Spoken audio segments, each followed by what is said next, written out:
El primer mexicano, Huitzil. La semana pasada dejé abierta la siguiente pregunta. ¿A quién podríamos considerar el primer mexicano? El primerito de todos. ¿O sería una mujer? ¿Quién fue el primer mexicano, la primera mexicana? Advertí entonces que en realidad podemos dar más de una respuesta pertinente a la cuestión. Comencemos pues con la que quizá sea la más simple, aunque quizá para muchos resulte sorpresiva. Bienvenidos al espacio de opinión y análisis de la 4TV, soy Germán Castro. De entrada, habrá que decir qué entendemos por mexicano. Si por ahora hacemos a un lado las definiciones eruditas, académicas, las explicaciones formales, los análisis históricos, sociológicos, los debates antropológicos, socioculturales, filosóficos, en fin, lo primero que podemos decir es algo muy simple, muy sencillo. Mexicano, mexicana, es la manera de nombrar a alguien o algo originario, nacido, hecho o vinculado de alguna forma a México. Y México, se sabe, pues es un topónimo, el nombre propio de un lugar. Si bien dos entidades federativas de este país llevan en su nombre el mismo vocablo, Estado de México y Ciudad de México, así como 5 localidades urbanas, 168 rurales y casi 4,000 calles y vialidades, el topónimo México en principio se refiere, claro, al país comúnmente así conocido como México. O sea, el vocablo mexicano funciona como un adjetivo de pertenencia a México. Esto es, se trata de un gentilicio. Para la RAE, el vocablo gentilicio tiene 3 acepciones. 1, adjetivo. Dicho de un adjetivo o de un sustantivo que denota relación con un lugar geográfico. 2, adjetivo. Perteneciente o relativo a las gentes o a las naciones. 3, adjetivo. Perteneciente o relativo al linaje o familia. Lugar geográfico, gente, nación, linaje o familia. Probablemente los gentilicios que denotan una relación con un lugar geográfico sean actualmente los más conocidos. No sé, estadounidense, rusa, tabasqueño, hidrocálida, coyoacanense, tapatía. Pero no olvidemos que también hay gentilicios que se refieren a la pertenencia a cierto grupo humano, ya sea familiar, tribal o dinástico. Por ejemplo, levita se refiere a un miembro de la tribu de Levi y judío a alguien de la tribu de Judá. O carolingio es un descendiente de la dinastía de Carlomagno y Cadmedia del fenicio Cadmo, el fundador de Tebas. La palabra gentilicio tiene sus raíces en el latín clásico gentilicius, que a su vez deriva de gentilis, que tiene un significado primario, pertenece a un mismo linaje.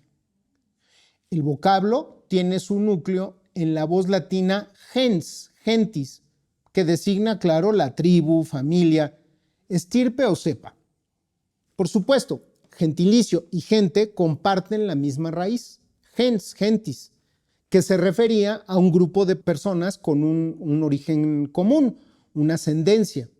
Por ejemplo, en la antigua Roma, la gens Julia era el clan familiar de Julio César. Entre los romanos, el término gentilicium tenía un significado muy distinto al que le damos hoy. No se refería al lugar geográfico de origen de una persona, sino que indicaba el linaje al que pertenecía un hombre. Este nombre formaba parte de la trianómina, un sistema de nombres que comprendía el paranomen, que era el nombre de la persona, el nomen gentili, que identificaba al clan, y el cognomen, que era el apellido familiar. Así, el gentilicium era un vínculo identificador que conectaba al individuo con sus antepasados, no con un punto específico en el espacio. Para complementar esta información, además del gentilicium, los romanos usaban la origo, un indicador específico, este sí, del lugar de procedencia. La origo marcaba el origen territorial y enriquecía los datos genealógicos. Por otro lado, también tenían el concepto de natio, derivado del verbo nacere, que significa nacer. Se refería, claro, al nacimiento en términos de un pueblo, en términos étnicos o en términos geográficos, pero también a una clase social. Así es como en Roma, los gentilicios se usaban para identificar raíces familiares y no simplemente lugares en un mapa. Una idea que conviene recordar cuando hablamos hoy de gentilicios. Con una afirmación imprecisa arranca Raúl Béjar Navarro su libro, un clásico, El mexicano, aspectos culturales y psicosociales. Abro cita. El carácter nacional ha sido un tema tratado por numerosos pensadores desde el principio de la historia escrita. ¿Identifican el error? ¿No? La imprecisión estriba en que el dichoso carácter nacional está ligado al Estado-Nación, una organización política producto de la modernidad, de hecho, un producto tardío de la misma. Es decir, un producto histórico muy posterior al de la escritura, hecho que se remonta a unos 3 milenios antes de nuestra era. Sigue don Raúl. En la Biblia se encuentran referencias que describen las normas de conducta de ciertos hombres por el solo hecho de pertenecer a tal o cual pueblo. Vatsayana, en el Kama Sutra, establece diferencias significativas en el comportamiento sexual según la región de origen de cada individuo. Los testimonios de escritores griegos y latinos muestran a determinados grupos humanos que son diferentes al propio como los sujetos de un carácter peculiar. Béjar Navarro trae a cuento también a Tácito, a Heródoto, a Aristóteles, Cicerón, Juvenal, etc. Y dice: se presentan relatos de pueblos generalmente visitados por ellos, acompañados de adjetivos que les reconocen una condición privativa. Como para dejar claro que no se trató de un lapsus, líneas más adelante, Béjar Navarro insiste. La formación de imágenes nacionales es pues muy antigua, aunque matizada con enfoques diferentes según la época. De esa forma, y así como los antiguos escritores hablaban acerca de los galos, los egipcios, los persas, etc. Pero juzguen ustedes. Hasta el año 2022, cuando Oliver Giroud le metió un gol a Polonia durante el Mundial de Qatar, el máximo anotador de la Selección Nacional de Fútbol de Francia había sido Thierry Daniel Henry, 51 goles en 123 partidos. Él nació en Les Ulis, en una de las islas. Si uno mira una fotografía del señor Giroud, quien ahora mismo ya ha alcanzado 57 tantos para su selección nacional, efectivamente, podría decir que parece un guerrero galo.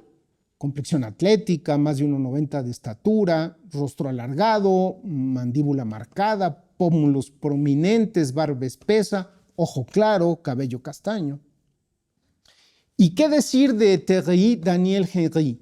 Me parece evidente que los antiguos escritores jamás podrían haberlo considerado un galo, sencillamente porque es negro. ¿O qué decir del superestrella francés Zinedine Zidane? ¿Es o no un símbolo vivo del nacionalismo francés? Bueno, pues los padres de este jugador son africanos, dado que nacieron en Argelia. La actual estrella del seleccionado francés, campeón mundial de Rusia 2018 y subcampeón en 2022, es el joven parisino Kylian Mbappé, hijo del inmigrante camerunés y de una jugadora de balonmano de origen argelino. ¿O podría negársele a Albert Camus el carácter francés? Me parece que no, aunque estoy seguro de que ese carácter dista mucho de la categoría que un escritor antiguo habría otorgado al ser galo. Camus, Premio Nobel de Literatura 1957, por sus obras escritas, claro, en francés, nació en Argelia y su madre en Menorca, la isla más grande de las Baleares, hoy, por cierto, parte de España. Así como Albert Camus nació en Argelia y se le considera un escritor francés, bueno, Carlos Fuentes nació en Panamá y es el novelista más importante de las letras mexicanas. Julio Cortázar es originario de Bruselas, Bélgica, pero no puede negarse que sea un representante imprescindible de la literatura argentina, como lo es de las letras chilenas Isabel Allende, quien nació en Lima, Perú. El dichoso carácter nacional es una abstracción que se refiere al concepto de nación, mismo que, ligado al concepto de soberanía, no aparece sino hasta la época moderna. Desde el principio de la historia, sí, eso sí, encontramos intentos por perfilar el carácter o la manera de ser de distintos pueblos, pero este último concepto, pueblos, no se corresponde con el de nacionalidades, no son equiparables. Ya para terminar, considerando todo lo anterior, ¿quién fue el primer mexicano? Bueno, recordemos una obviedad. El topónimo México, en principio, se refiere a la ciudad que fundaron hace unos 700 años un grupo determinado de personas, los mexicas. Y los mexicas no se llaman así porque sean los oriundos de México, más bien es al revés. Al lugar se le puso así en referencia al apelativo de sus fundadores. En efecto, hubo mexicanos antes que México. Recordemos que aztecas y mexicas son los mismos, o mejor, los que se llamaban aztecas cambiaron su nombre para convertirse en mexicas. Antiguos códices y documentos cartográficos señalan que los aztecas radicaban en Aztlán, topónimo apocopado de Azazatlán, lugar de las garzas. De ahí proviene el gentilicio azteca. Don Miguel León Portilla resume un montón de fuentes de la siguiente manera. En Aztlán, Chicomostoc, tenían un sacerdote llamado Huitzitl, el cual suplicaba a su dios protector, Tezcatlipoca, que por favor los liberara, que liberara a su pueblo. El dios portentoso, oyó su petición y ordenó que salieran de ese lugar y abandonaran para siempre a sus antiguos dominadores, los aztecas chicomostocas. Varias fuentes coinciden en que además de aztecas, integraban también aquella diáspora otros grupos nahuatlacas, pero pronto los relatos se concentran en los seguidores de Huitzil. Hasta aquí no existe ni Huitzilopochtli, ni los mexicas, y mucho menos México. Después, en un determinado momento de su peregrinar, la deidad que los guiaba decidió no solo que cambiaran de apelativo, sino también cuál sería el nuevo. Abro cita. Y enseguida, allá les cambió su nombre a los aztecas. Les dijo, ahora ya no será vuestro nombre el de aztecas. Vosotros seréis mexicas, y allí les envijó las orejas. Así que tomaron los mexicas su nombre. Esto lo tomo del Códice Aubin.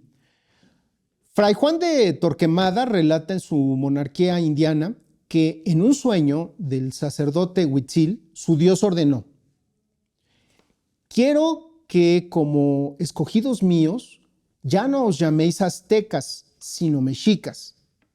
Y aquí fue donde primeramente tomaron el nombre de mexicanos. Cierro cita. Subrayemos que este episodio sucedió antes de que México fuera fundado, incluso antes de que los aztecas mexicas supieran en dónde tendrían que levantar su ciudad. El cambio de nombre prevaleció en los textos en náhuatl, aunque a veces con algunas pequeñas variantes se empleó el gentilicio mexica.